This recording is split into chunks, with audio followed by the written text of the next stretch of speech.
Does the team, is it still valid now? Of course it is valid.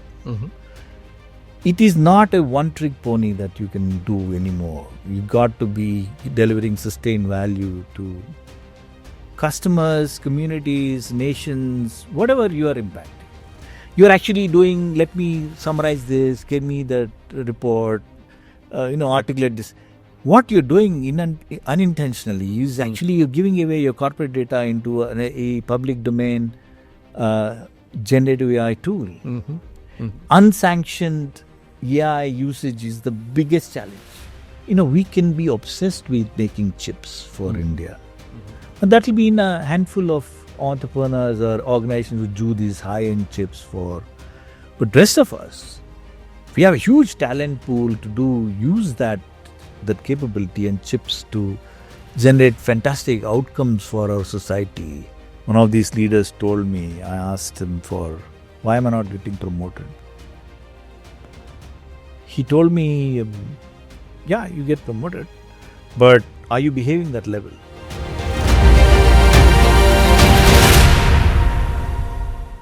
Hi everyone, welcome again to Chai and Chips, episode 2 of season 2. And we have in our studio today Anil Valluri. Anil has had a vantage point of 40 plus years in Indian technology, especially infrastructure industry. He started his career in DCM Data Products and most recently was the chairman of Palo Alto Networks India.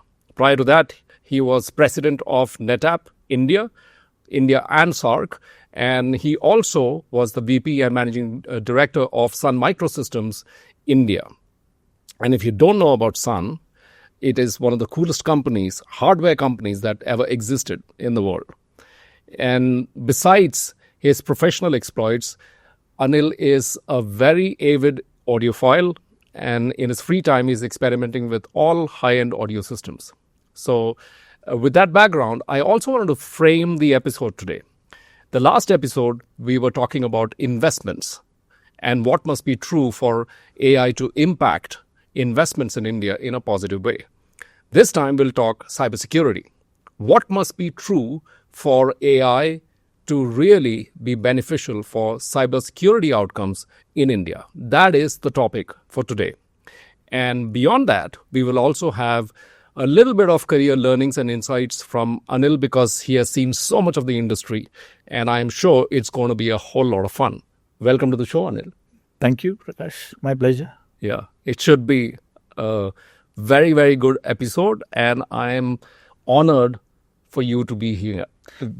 I'm thankful for you to call me here on the show. I've seen a couple of these episodes. Very interesting. I watch it quite intently on some of these things. Thank you. Thank you. Coming from you, that means a lot. Yeah. So just few warm-up questions, right? And I bet even the audience would really love or enjoy your points of view because you've had 40 years experience or more in technology, infrastructure, hardware predominantly, and software as well, across digital, Sun Microsystems, Google Cloud, Palo Alto Networks, and NetApp, right? It's a very unique vantage point that not many people are privileged to have. So if you look at across the 4 decades or more, what key themes stand out for you? And are any of those themes still relevant for India? Thank you. It's a good question. If you look at the companies that you mentioned, Sun, NetApp, Palo Alto, Google, all of them have been originally a startups, right? They started off with a set of few people coming out with an idea. And they never got acquired. They continued to do well. They went on to take an IPO and enlarge their presence and so on. Palo Alto, Google, NetApp, Sun. Of course, some of them got acquired, including Sun. But they all have created value around some idea, which is very innovative, and which market didn't need it, or market didn't understand that it needed it.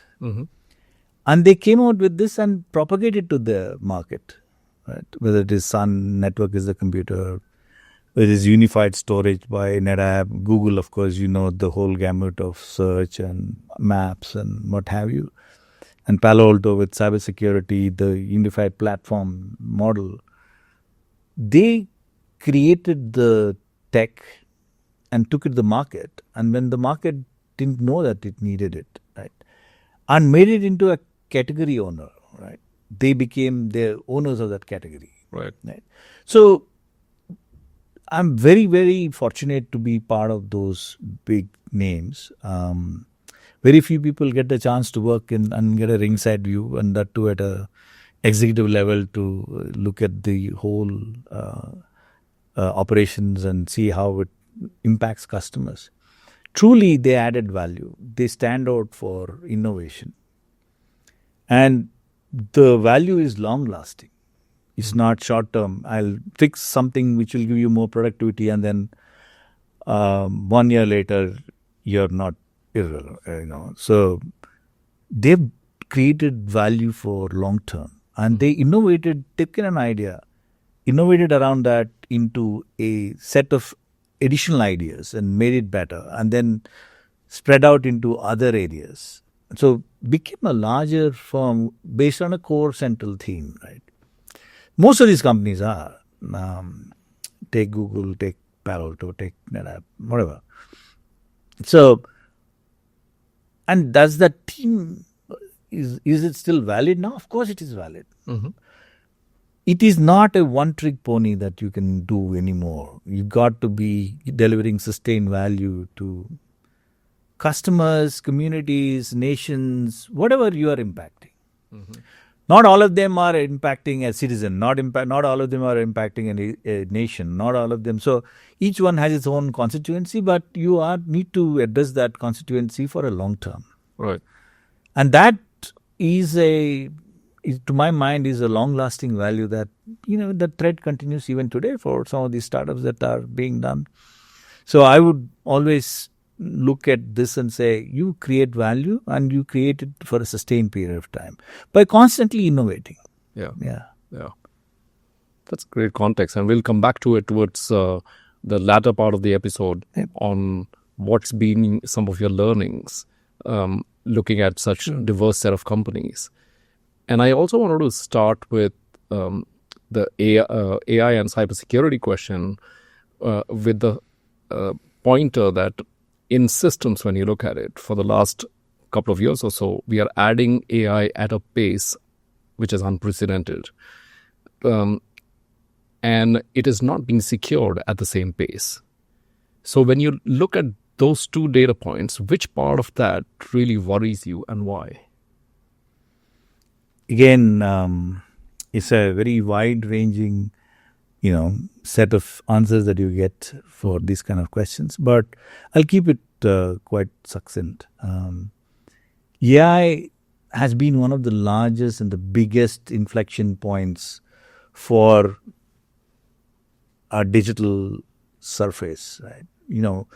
We have suddenly gone from a surface which is X to surface which is N times X. When you say digital surface, then you're really saying how much you are exposing yourself to the world. Everything is digital way of life. So when you say digital surface, for our audience benefit, you're talking about interactions that we are having, that surface area of interaction. Yes. Okay. Some of them may not be interacting. Some of them are your assets. Yeah. Fair. They're not necessarily, but they're digital assets. Digital assets. Like your stocks. Yeah, or stocks, your property, your bank, your money, your credentials. Yeah. What have you. And everything is digital today. Health records. Correct. So the more we are digital, the more is our vulnerabilities, and we are putting all of that on the net. Now, AI has brought in a very different level of threat landscape to this whole thing, because then what you're doing is you are now using AI and you're allowing this learning systems and machine learning models to go and look at your data and so on. and what it does and what it can do, right? It's a lot of benefit, but also it comes with its own baggage. In the quest for being the first guy to, employ AI in your organization, you are blindsided, in trying to be the poster boy for AI and saying, "Oh, I've deployed AI." But what did you do to secure the AI that you deployed? Right? So AI, as much as we are benefiting, the attackers are benefiting as much. So they do better, finer, more refined stuff than you on AI. Right. So that's the challenge is, you really need to defend yourself AI at AI speed, at AI scale. That security mindset is the worry for me.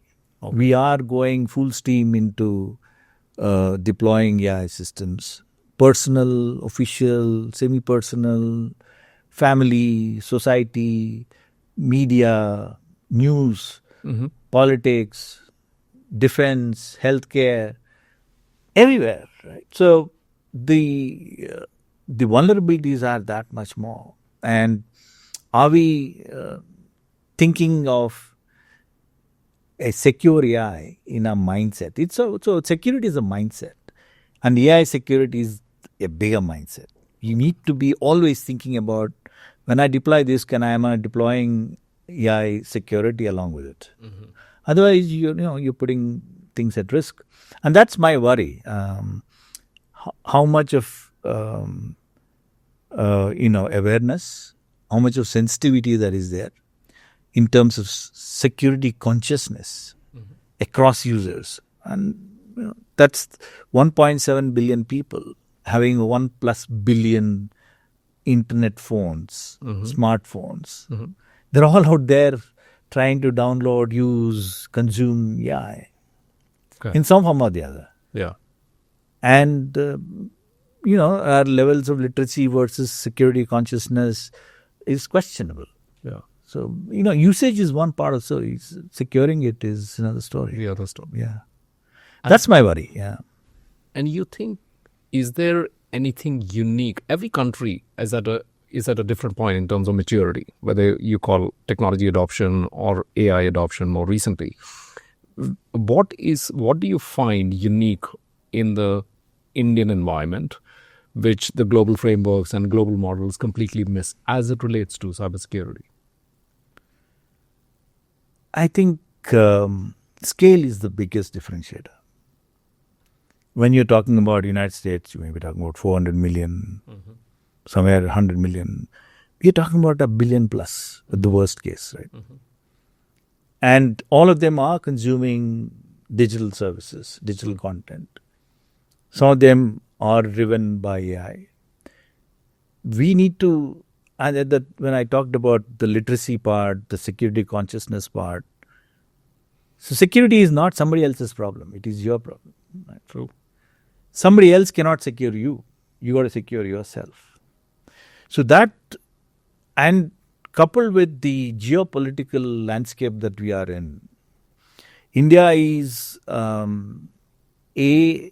very tech savvy, and then you have people surrounding you with a lot of capabilities who are using cyber threats as a economic benefit. It's an industry for them. So you got really guarding against targeted attacks, plus your own levels of awareness on security. And we are very, very advanced in terms of digitization efforts. It's not as if we are, so the whole payment systems, the digital assets, our taxation, money, healthcare, land records, they're all digital today. Your driving licenses, your vehicle ownerships, your electricity, utilities. The more we do, the more is the attack surface for us, right? For attackers. So India presents a very complex environment for where we are tech savvy, at the same time not very security conscious, and the levels of adoption is huge.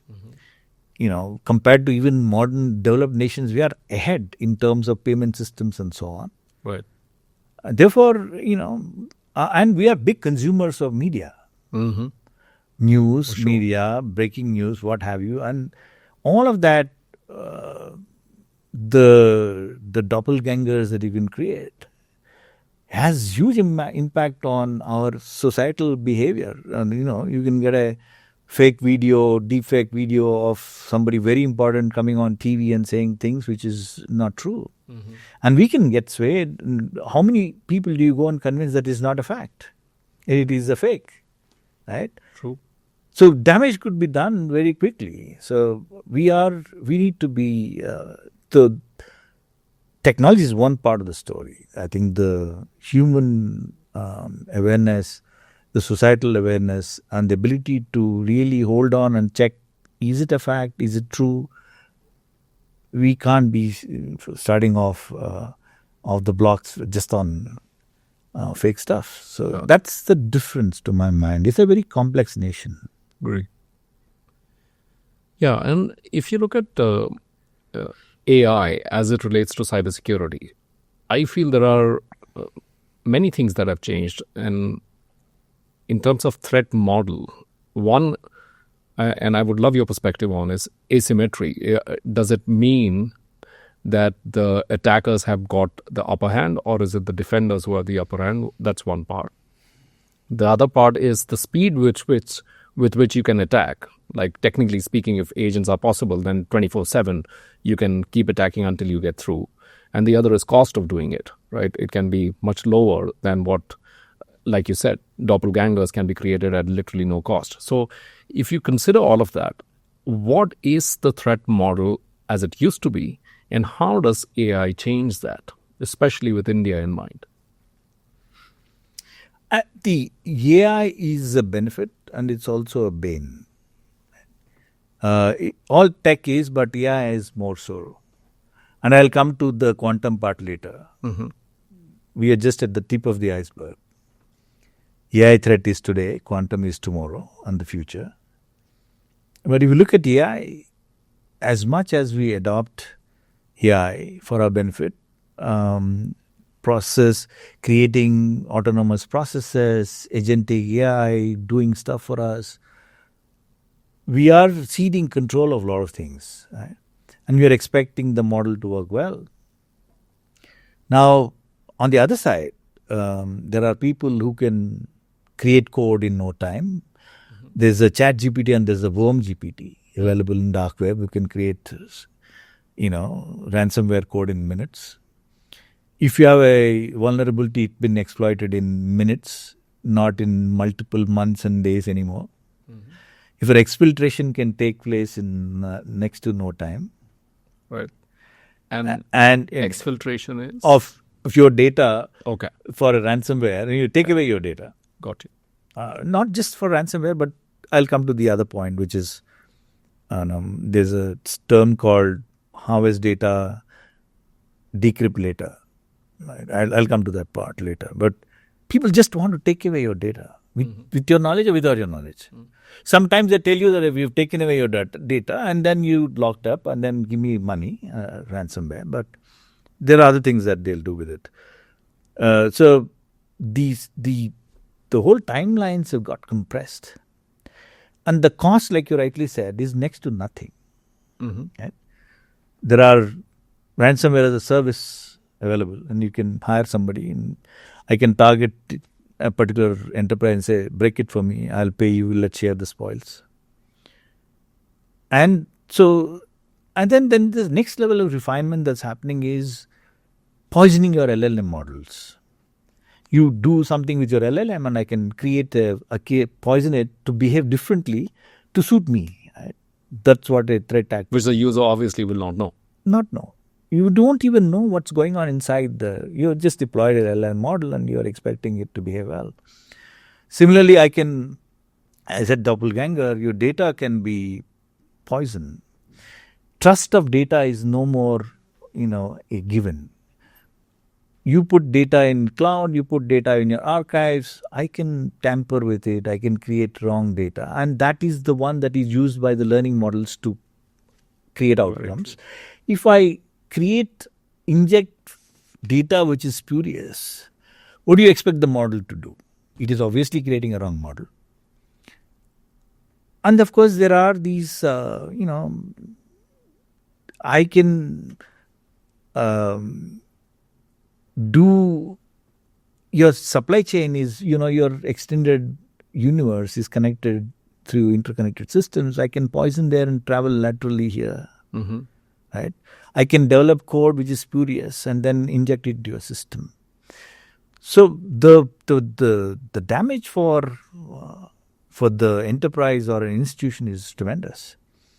And we won't even know that it is happening. So there is a massive requirement for securing AI. Mm-hmm. While as much as you deploy AI, securing AI is very important.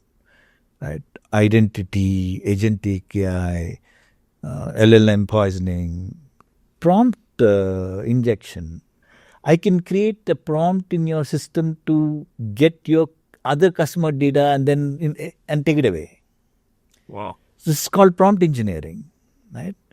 Because all the GenAI models are based on prompt, and I can create fake prompts and create it to make it behave in a way that I want it. Mm-hmm. So how do you protect all this? You got to have systems and AI models. And that's when it is called, these current systems that we have for cybersecurity are all dated systems. Firewalls, antivirus, VPN, tunnels. They're all discrete systems which don't talk to each other. And you're tasked for a purpose at that point in time. Mm-hmm.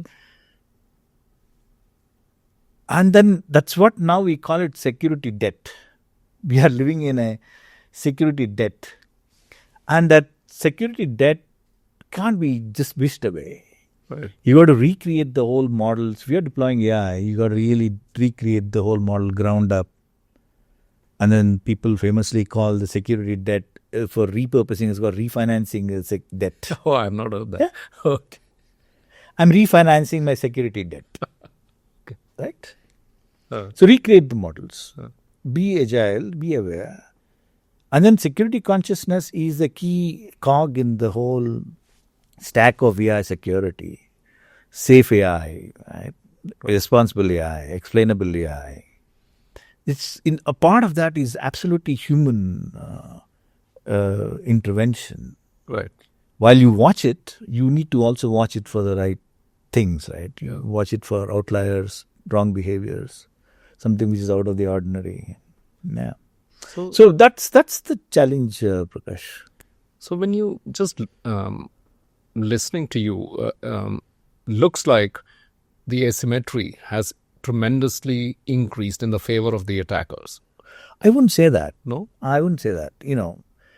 You could be well prepared to guard against these things. At the same time, we are blessed with very unintended consequence.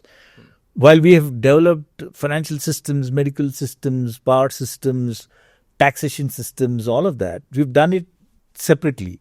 So one guy doesn't talk to the other. So it's good because if you break into something, you can't just go and collapse all of India's infrastructure. So discrete systems are helpful. Discrete islands are still good in some form or shape. Yeah. Right. Our critical infrastructure is well secured. Okay. So medical, defense, banking, critical citizen services, and so on and so forth are well secured. But we will continue to always keep our eyes open, and it's an arms race in the end. Arms race. So I won't create a scare. I would say yes, they have an advantage, but we need to be guarded. We need to be right always, and they need to be right only once. Right. Yeah, that's true. Right. So we got to create the right. As I said, we need to get rid of the security debt. Mm-hmm. What we've created. Right? Yeah. And there are good pieces of advisors, technology, implementations. So the idea is to look at security from a holistic standpoint. Don't look at piecemeal. Right. What happens in one corner of an organization can have a serious impact on the other side. That's right. Yeah. Yeah. And a large part of how you look at it, that mindset and that holistic view has got to do with trust. Yes. Right. Security is all about trust. Even physical security is about human beings trusting each other, as an example. And in the digital sphere, there's some aspect of humans in the loop with AI coming in and helping cybersecurity to secure it in a better way, in a positive way. So when you look at humans in the loop, how important is it? And at what point in time does it become like irrelevant or meaningless, you think? See, there's a notion that there'll be no more people required in protecting your security, securing your assets, which is not true. So far, the model has been that you have a bunch of security analysts who are looking at your SOC, and that is Security Operations Center, and looking at alerts and trying to solve, and A, B, C category, and take the A first and B next and C next. And they inundated with alerts, and there's something called alert fatigue that has happened, and they give up and then take only the top ones and give up the others. And the other ones are the outliers, are the ones which are the biggest pain points, and they can create more racket. With AI coming in, doing autonomous, security, protection, and stitching together all of these things, understanding patterns and trying to solve using agents and AI models to look at behaviors and outliers. It's all well done, but now you don't give up control to just this agentic AIs or autonomous AI to solve your security. When it comes to the normal ones, you actually delegate it. But the key actions need to be always human supervised. Okay. So now we call it what you call the AI taskmaster, AI project manager.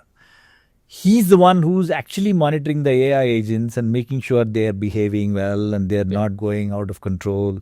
They're not doing crazy things. So the role becomes from just the analyst to looking at things from at a higher level and saying, what are those aberrations? What are these outliers? What are these behaviors which are different?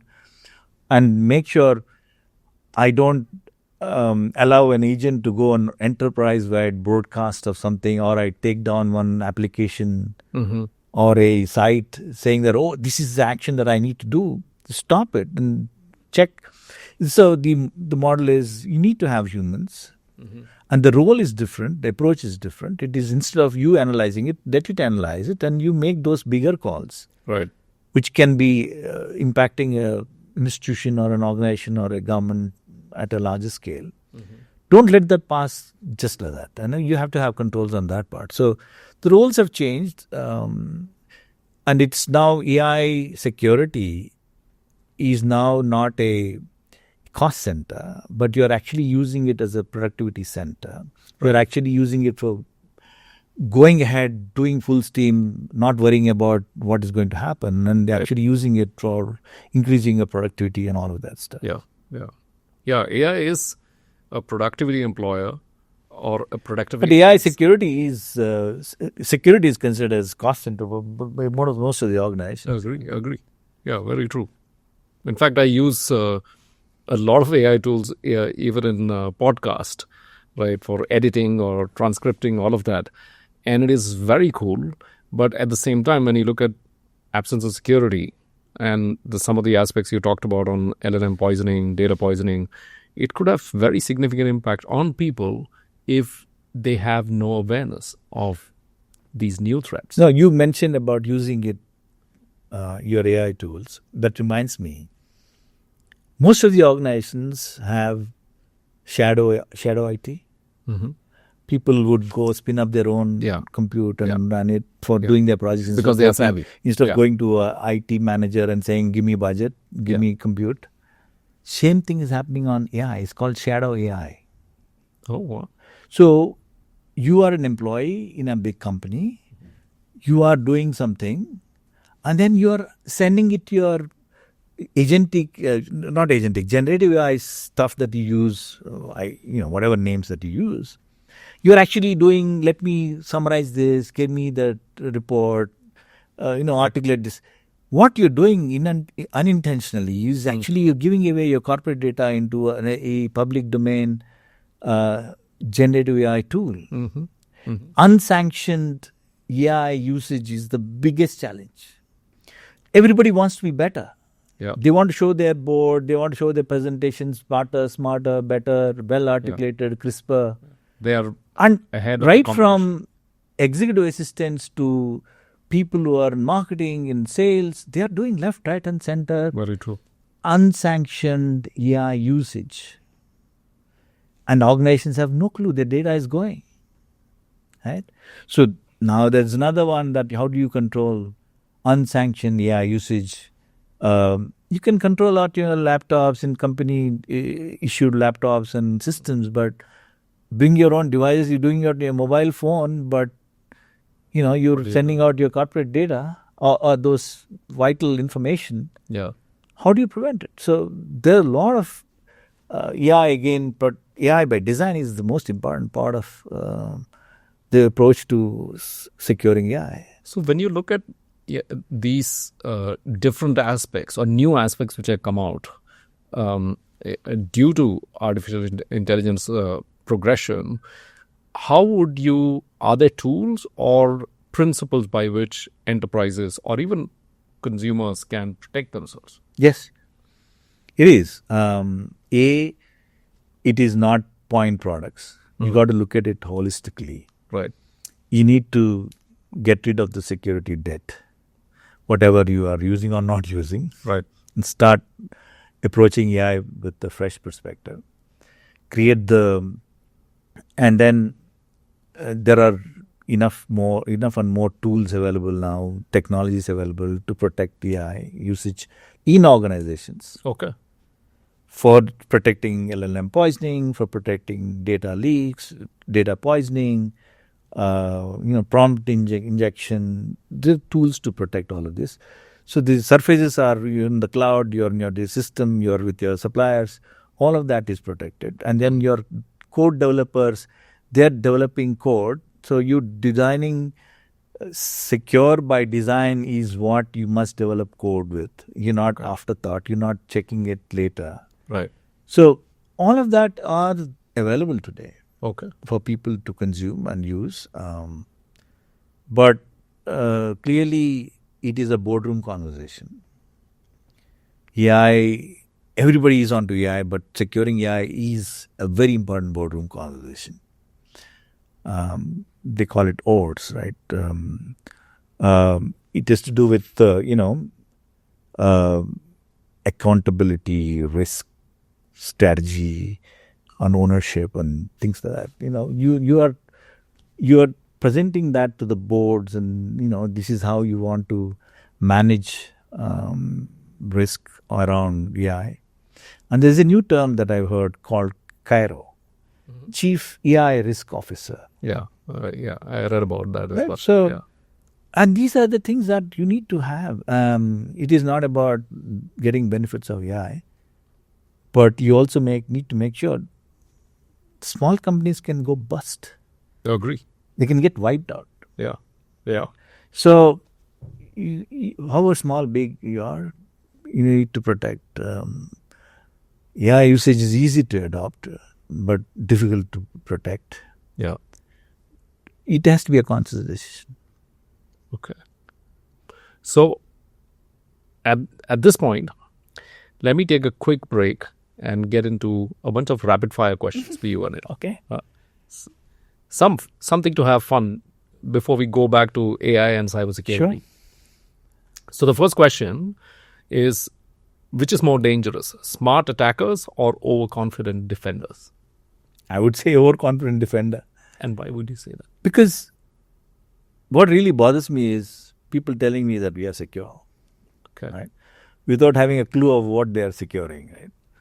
That's, to my mind, I would categorize as an overconfident defender. Yeah. To believe that you're all well set. Mm-hmm. You don't know what you don't know, right? So it is better to err on the caution side rather than be overconfident. Mm-hmm. It is good to be pessimistic a little bit in cybersecurity than being very optimistic. But the cost of breach is very high. Very high. Okay. AI in security, shield or weapon? I would say both. Okay. Because you are shielding AI with AI. And it's a weapon because you are actually using it to get market advantage, get productivity ahead of the others, deploying better outcomes for your customers, being more compliant, being more secure. You're contributing to the nation building. Yeah. Right? So I would say it's a weapon in a very positive way. Yeah. Agree. One cyber myth that annoys you the most? I told you before, when somebody tells me that they figured out what is cybersecurity and they are secure. Okay. In fact, one of my friends, I visited a customer, he'd shown me, what do you do if something happens? And showed me a wall which has contact security, contact CIO, contact this, and that's it. Look, by the time you contact, your data is gone, man. Gone. So it is very, very, underwhelming to figure out how underprepared some of our customers are. I'm not painting everybody with the same brush, but there are pockets which are very confident and naive. Yeah. So overconfident defenders annoy you. Oh, yeah. One cyber risk most leaders lose sleep over but shouldn't. I don't know. It's a tough question, but they should be sleeping peacefully after having deployed AI-driven security. Mm-hmm. And if you didn't, you better lose sleep that you didn't deploy it. Right? Okay. Because whether you have deployed AI or not in your organizations, the attackers have deployed it. Have it. Yes. So, yeah. True. Your personal security habit that most people ignore. It's not a giveaway, but I use two-factor authentication across the board. Okay. Me and my family. Even simple things like Facebook, WhatsApp, and not just bank accounts and so on. As much as possible, if you can do biometrics, might as well do it. So then we also have, as a family group, we also have a code of safety. When we have a question mark, when some stray behavior happens amongst our family members, we ask for that validation of that code. And then if that comes through, then we know that it's genuine. Otherwise, somebody is doppelganging that person. So those are the ones. But even we all get taken in. At some point, I went to the verge of paying somebody and then backed off and realized something is wrong. So Agree. It can happen. And sometimes you've spoken to me about this earlier in terms of code, which I thought was very cool idea to make sure that the family every family member is safe. Yeah. And most times I feel having analog codes is so much better than digital. Yeah. Because it's not hackable. No. Yeah. It's then you're not written it anywhere, so it's word of mouth. Agree. Yeah. Agree. You're not typing it in your WhatsApp message, but the code is. Yeah. If you could ban one behavior in organizations to improve security, what would it be? Casual approach to security. Cybersecurity. I'm not talking about site security, but cybersecurity. Casualness. You're all protected. It's okay. It is somebody else's problem, or it happens to somebody else, not me. Right. It always hits the other person, not me. Yeah. That casualness of one person can take down an organization. Right. As security people, product, processes. We can solve processes, we can solve products. People is the biggest element of cybersecurity. And if you're not conscious, if you're not, very intent about it, then you get into trouble. And it's a organization-wide issue. For us, it's a nation-wide issue. Agree. We need to be constantly trained, reminded, refreshed on security awareness. Yeah.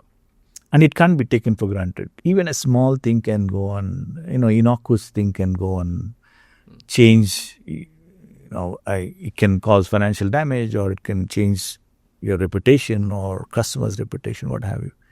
So to my mind, that's the worst. Okay. That's a great thought and a good segue back into our conversation on cybersecurity and AI. And in the next section, I wanted to touch on readiness for India, right? So from your point of view, which part do you feel India is most unprepared for when it comes to cybersecurity and AI? India is a very large country, a lot of people. Everybody is a genius. Everybody is tech savvy.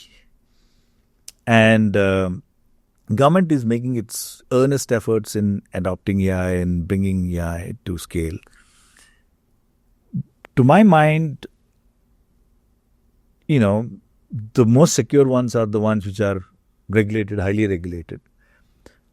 Take, for example, the national critical infrastructure organizations, highly regulated markets, healthcare, utilities. Those are the ones which are probably well taken care of. Okay.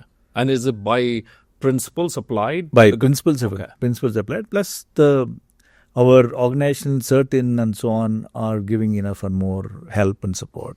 Okay. There's awareness. There are specialists who are doing it. So that part is there. But is it enough? It's not. I mean, there is always, you can do newer things and better things. And as I said, better part of it is we need to secure independently different infrastructures, not look at it as one paintbrush for everything. Therefore, if there is a catastrophic event that happens, it is only happening and impacting that one particular pocket rather than just across the nation. Yeah. So we are on the roadmap, definitely. We are much better than a lot of others. Right. But we have a long way to go. As I said, the biggest weakness is the consumer side of things. The literacy part, Wi-Fi in everybody's hands, or 3G, 4G, 5G, what have you, and the ability to download content, messages, WhatsApp, text messages, all of it, we just use and consume reels and shorts, and they all are injected with stuff, bad stuff. So you can easily get taken into some of those things and start creating a racket for others, not just for yourself. So one needs to be aware, and there is, I think, a lot of regulations that are being put in place to content quality, content integrity. How do you put it? What do you put it on the web, which is safe and secure? So it's a constant evolution. It's not done. You're never done. Okay. And I'd add that, as I said earlier, the quantum computing is going to change our lives that much more. If the AI piece is X, the quantum can go to 100x of speed and scale and so on. And so we got to constantly evolve. To my mind, this whole encryption of data that we do, people are now just transferring it and keeping it, hoping that it can decrypt at some point in time tomorrow. Yeah. With quantum, it would be absolutely. So the timeline that people are looking at is 2028 to 2032 that will happen. Okay. So as much as a Y2K is, now the next inflection, massive worldwide inflection would be the post-quantum crypto. Correct. Right? Unless you change your crypto tools and ciphers and so on to deal with quantum, and that would be a massive change across the globe. And for India, it's going to be massive. Yeah. And unfortunately, unlike Y2K, where there's a red line and you cross that and you're done with it, this one is a constant threat. Yeah. So you got to be dealing with it on a Y2K in perpetuity. Right? So well said. You're doing data encryption, you're storing, you need to redo all of it, store differently. You got to be prepared for quantum. And India will go through those challenges like anybody else in the world. Yeah. And when you talked briefly on regulations, do regulations really help the cause in creating the right system or principles that everybody follows, or does it just shift liability? You talked about data integrity, content integrity, all of that. What does it actually do? Does it help? Regulations give you, from my personal experience with a lot of these financial institutions and the others, they'll give you a guideline for protecting yourself. These are the set of requirements that you need to be. That you got to encrypt, that you got to do this, you got to protect, you got to have two-factor authentication, you got to have all of it. Right? Guidelines, right? They call it compliance. True. You got to be compliant. But compliance is not equal to security. If I say to RBI, I'm compliant, therefore, whatever happens in my organization, in my bank, you are responsible. Oh, no, sorry, it doesn't work that way. You got to be specific to your bank. So compliance is one part of the story, but it's not the full story. You're not secure because you're compliant. Security is more than compliance. Compliance is a subset in a way. That did you deploy VPN? Did you deploy tunnel? Did you deploy firewall? Did you deploy encryption? Did you deploy two-factor authentication? Those are the checklists that do red teaming? Do you do tabletop exercises once in a year? Right. Do you simulate the catastrophes and so on and so forth? Those are the things, but that's not enough. Okay. So compliance is not equal to security. Yeah. So regulations can play a role, but still, what individually we do as organizations and consumers. Very specific to organizations. Yeah. Yeah. One bank doesn't mean another bank can do the same thing and get away with it. It is different. Agree. Cultures are different. The models are different. Agree. The applications that you use are different. Your supply chain is different. Yeah. I give it to one guy who's doing market outreach.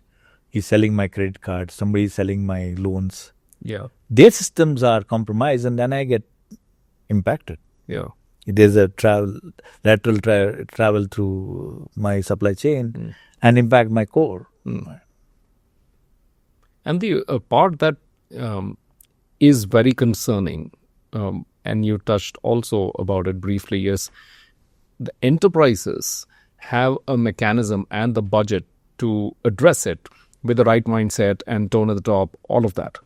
But SMEs, smaller hospitals, smaller organizations have limited awareness at this point in time, and there is a wave coming of increased security risk. So how do you see SMEs and those kind of organizations at the smaller end of the spectrum being impacted by this? Yeah, you're right. SMEs can get wiped out with a single large event. Data can be lost, financial losses, reputational loss, customer loss. The way to do this is you're doing your entire infrastructure yourself and then giving it to somebody who's knowledgeable to run it for you, and he's securing all of that for you. You don't have ability to create that expertise in your organization, or you run it off as a service with somebody who's cloud-based, or the whole enterprise as a service for your ERP, for your customer CRM, for all your enterprise applications to be run off in a secure environment as a service. Mm-hmm. And just only the touch points is what your employees are, and then you're looking at security-aware employees dealing with it. If you think you can do yourself and you can get the expertise required at that level of finesse, it's difficult. Right? Okay. So we should not be under the illusion that I can get the required talent with my scale and my capability to counter the threats of AI. Might as well let somebody run it. Right. And there's a price to pay for it. I don't think that price is, large enough to say that my organization don't exist anymore. Yeah. Or run it as a service of somebody else. Okay. Right. And there are, you see now so many new enterprise organizations made from India who are offering most of these services. Yeah. Yeah. Right. Yeah. Made in India stuff. So you can do all of that. Secure by design, run it from somebody else. Don't think you have the expertise to run all of it. Yeah. It's a good call out for SME owners and folks who are running even smaller startups in the audience. Yeah. It's very important to secure the organization. Correct. So that brings me to the core question, what we started with, right? What must be true for AI to really drive beneficial outcomes for security in India? How does one think about it? I would step back a little and say that security outcomes is only one part of the story. We got to leverage AI much better for improving our citizens' lifestyle, quality of life, crime, law and order, healthcare, financial systems, corruption, eliminate corruption, remove man in the middle in a different way. Right. So AI is going to really benefit if we deploy it meaningfully to generate goodness for our citizens. And in the process, we are learning a lot of large learning models, because we are so different and so unique, and then we can get to models which are wide and large libraries of models which are deployable across the globe. Right? So deploy in India, go local, go global, whatever, those things are really useful in a AI environment. Coming back to your chai and chips, right? We can be obsessed with making chips for India. And that will be in a handful of entrepreneurs or organizations who do these high-end chips for. But rest of us, we have a huge talent pool to use that capability and chips to generate fantastic outcomes for our society. True. Right? Judiciary, crime, looking at workflows, corruption, and patent frauds. Lots and lots of things that you can really do to improve our own standing for ourselves as well as the global standing. With the levels of economic growth that we're having, we'll be one of the finest nations in the world with the levels of AI deployment that we are capable of. But we need to do it with caution. We do it with a lot of ownership on security. Yeah. A belligerent model is not going to work. Great. And on that note, it's a great thought. And what lines do you think, what kind of systems you would certainly not use AI to secure? I would not say I would not use it, but I'll use it with caution, particularly related to drug discovery, healthcare, critical infrastructure, financial systems. I'll be watching it with hawk eyes, how I deploy AI in those places. Okay. I want to deploy, I want to take the benefit of it. But I will watch it with an extra pair of eyes to make sure that it is secure and it is combating external threats well. At the same time, deriving the benefits of AI for the purpose that it originally intended to. Right. Right? Not just shut doors and say, look, it's not going to happen. This is inevitability of technology. You got to do it. But you got to do it with responsibility, do it with caution. It's fantastic. As I said, it can turn from a cost center to a productivity tool. Right? Yeah, that's a great summary. And it's a great overview on AI and cybersecurity, Anil. And I would now want to switch into some part of career and your insights, which would be equally interesting and fun, right? One part of that was you had the opportunity to work with some of the best in the industry, Scott McNeely of Sun, Nikesh Arora most recently on Palo Alto, to Som Mittal, Digital, and several others, right? What stood out for you across them? What did you learn and how did it change you in terms of how you operate? No, I've been very fortunate to work with some of these people, be it Bhaskar Pramanik, Som Mittal, Scott McNeely, Nikesh, George Kurian. Yeah. All stalwarts, great people. What stood out is, they are definitely outstanding human beings. Right? Their intellect is, of course, beyond question. But they're also great humans. Right? They have high EQ. Right? And they can see things beyond today. They can see beyond tomorrow. The visionaries. And they will not accept the fact that customer didn't ask for it, therefore we don't need it.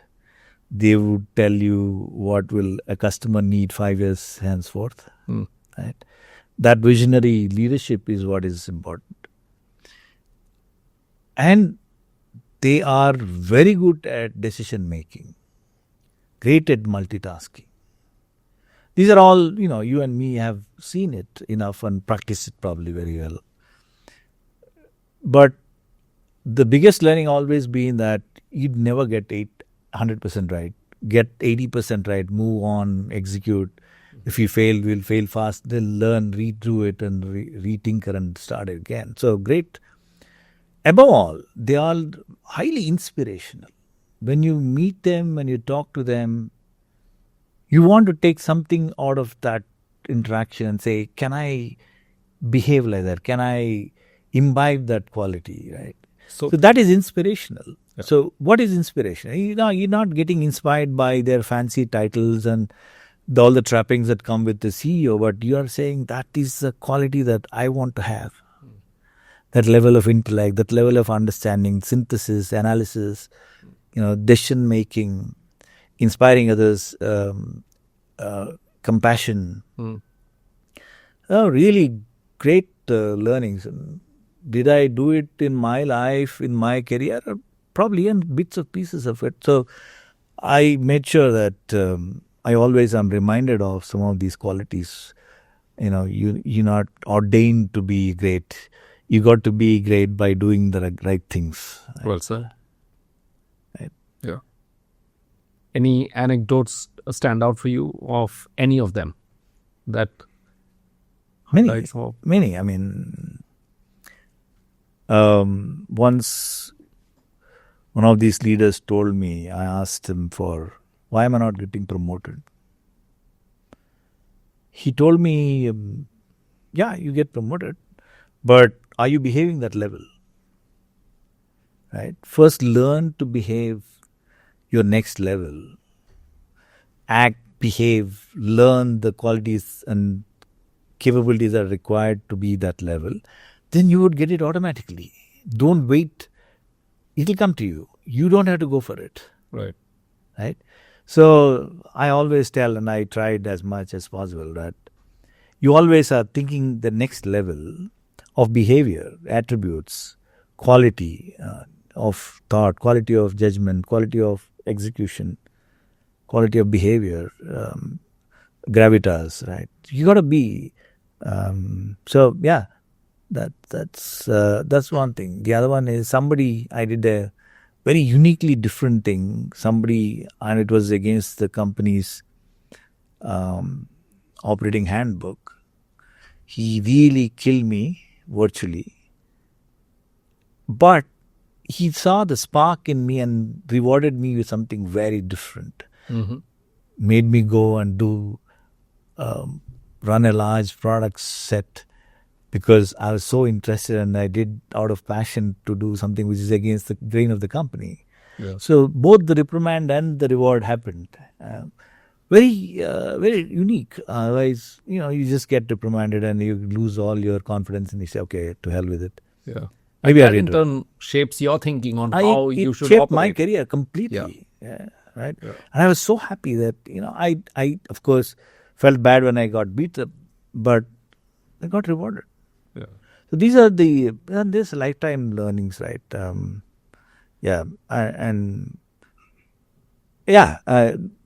Each one has a different behavior.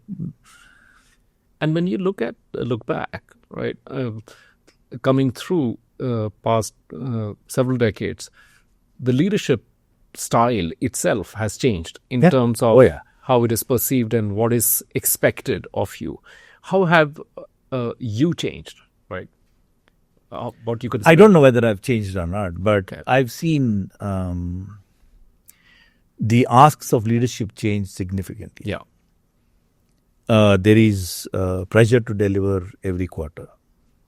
Right. There's a pressure to deliver business outcomes, irrespective of what happens. Whether there's a market downturn or a catastrophic change or a technology shift, you got to deliver the numbers that you committed to the street. Yeah. And that has its own downside in the sense that people are counting their quarters, no more years. That puts pressure on behaviors.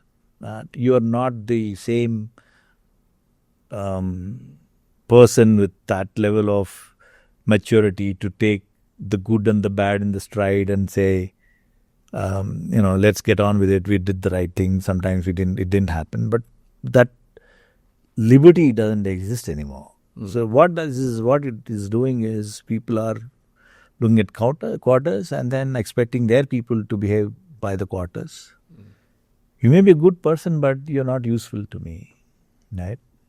Yeah. And it has nothing to do with the person. It could be just the market. It could be just a set of circumstances. People don't have the patience because he himself is under the same glare or his boss is under the same glare of microscope. Right? Yeah. So to the earlier in the models were, you would have your own set of people, great people to depend on, and you would do the organizations and they would probably succeed you at some point. But you're invested in people.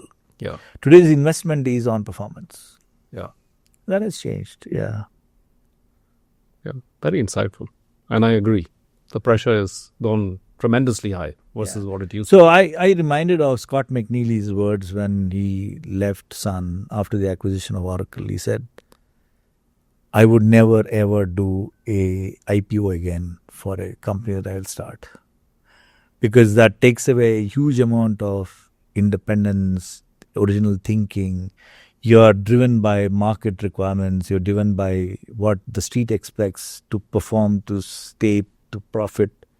Yeah. And you do an acquisition, it's a problem. You don't do an acquisition, it's a problem. You give a dividend, it's a problem. You don't give a dividend, it's a problem. So there's always something to... so you're behaving to the whims and fancies of the stock market. And that's, he said, look, for a great entrepreneur, it's a very big bane. I'd rather be doing myself. Mm-hmm. A very profound statement from somebody who's as successful as Scott McNealy. Yeah, right? agreed. Yeah. And you can see those behaviors happening with these companies trying to always please the stock market analysts. some story or the other. Yeah. And the one part that I definitely wanted to ask you is that you have achieved tremendous success in your career, but you didn't come out of Ivy school or colleges. What would you attribute that to? And the second part of the question was, what piece of advice would you offer to similar folks who are starting off their careers at a time which is fraught with change, driven by AI?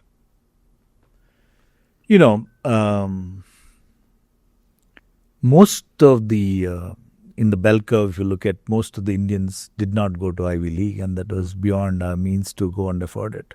Yeah. So we had to deal with what we have. And that was out of the necessity to learn things through different means, go through old books, hand me down stuff. And you have to learn differently. And it's not at the fingertips that you have it today. So that's part of the learning story. But the point is, you got to be learning continuously. You can't stop learning. And you got to be interested generally in things that are around you, whether it is politics, whether it is industry, whether it's society. You got to be involved in, inspired by things that are going around, and you have the sense of inquiry in your mind. That's of course is a given, but I would believe that once you are, for youngsters, they start working the way up the ladder. They got to do well in what they're supposed to do. Excel, not just do well, but excel and differentiate by being different, by thinking out of the box, by looking at solutions which are different, getting to root causes and treating it differently and addressing them differently. And stop being insecure. Right? Nobody is going to take away your job if you're good. Right? And if it happens, somebody is going to hire you anyway. Right? So don't count yourself out because of job insecurity. You got to be doing the right things for the right cause. And you allow people to work along with you and generate the classical 1 + 1 = 3 model. You teaming well, you helping others, you're coaching well, you taking coaching, you taking help. It's a very collaborative model that one needs to do, and then that forms the basis for leadership. Because leadership is all about collaborating, working with each other, driving off somebody else's strengths, and you are covering your weakness with somebody else's strength, and you are covering for somebody else's weakness with your strength. It's a combination, right? Nobody is perfect. Yeah. So you got to cohesively work, and then therefore I would say capability, context switching, thinking on your feet, knowledge of what you do, continuous learning, and most importantly, the lack of any insecurity in who you are and what you are. And don't try to be somebody else. You be yourself. You have a brand. Mm-hmm. And, you definitely, you cannot be another Scott, another Nikesh, or another George Kurian. They are different. Mm-hmm. You have to set up your own, style. Yeah. While you take out all the good things, you have your own style, and don't be insecure. And for somebody who has value, there's always a market. Very well said. Yeah, agree. So we are coming to the end of the episode. I have one final question that I ask all my guests, which is as follows. India's journey into technologies like AI, and here the conversation is cybersecurity specific, but I would keep it broadly as AI. The growth is not only about delivering domestic outcomes, it's our place in the global landscape. So if you fast forward 10, 15, 20 years, what, according to you, is India's place in the global map, and what needs to happen today to make that a reality? It's a good question. Literacy is very, very important. We got to focus on education. Quality education, not just get degrees, but understanding science and technology, fundamental sciences, medicine, all that stuff we're doing well, but we continue to do better and take it to a lot more masses, allow them to get meaningful employment out of the skill sets that they have.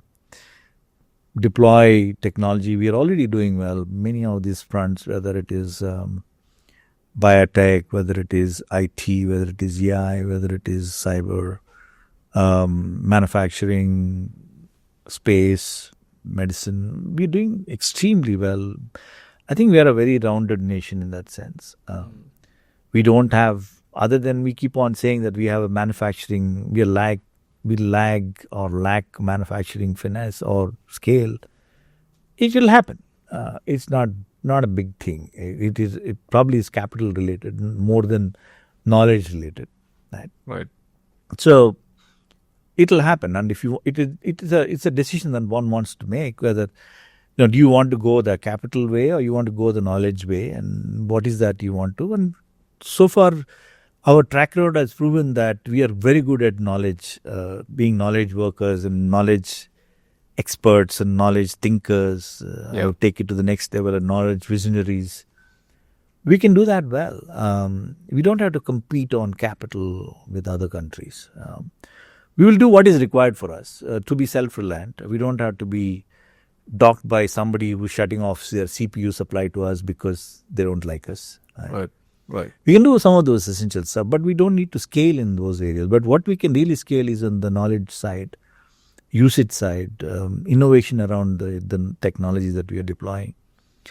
And like we've been so far global supplier of software talent, we can be a global go-to resource for AI talent and large learning models, small models, big, medium models, different use cases. The diversity that we have, the demography that we have, all of that are pluses for us. And you will not get that level of heterogeneous models anywhere else. We got to really take advantage of it. You can deploy it in Africa, deploy it in Latin America, deploy it across different nations and get benefit of it. So we can be the AI capital of the world. And we need to solve some of those issues, as I said, on crime, policing, and fraud and corruption and so on. That I think AI will, with the help of AI, we can solve it a lot better than what we're doing today. Okay. But I think we are in for a great ride. Next 10, 15 years, I see myself, we're doing really well. We'll be in one of the top 2, top 1, top 3 maybe in terms of nations to aspire for. Yeah. Great place to close. Anil, we have covered such a wide array of topics.